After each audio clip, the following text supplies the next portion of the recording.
Hey,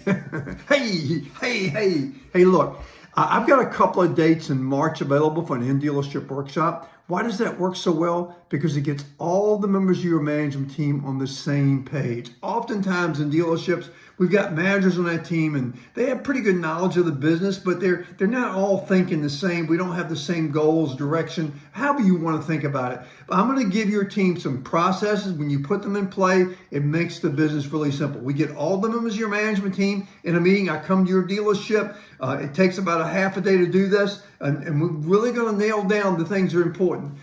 We're going to put together an action plan in 30 days after I'm in your dealership in a workshop for you and your team. 30 days afterwards, we do a Zoom meeting to see how we're doing on that action plan. And I'm telling you, it holds people accountable, and the sticking power is amazing. So look, I only have a couple of dates left. January and February are all sold out. I've got a couple in March. If you're interested, reach out right away so we can get it locked down. I'm Tommy Gibbs. Reach out, and if I can ever help you with anything, please reach out. Yeah, that's right. That's what I said. Reach out. Say hello. Goodbye.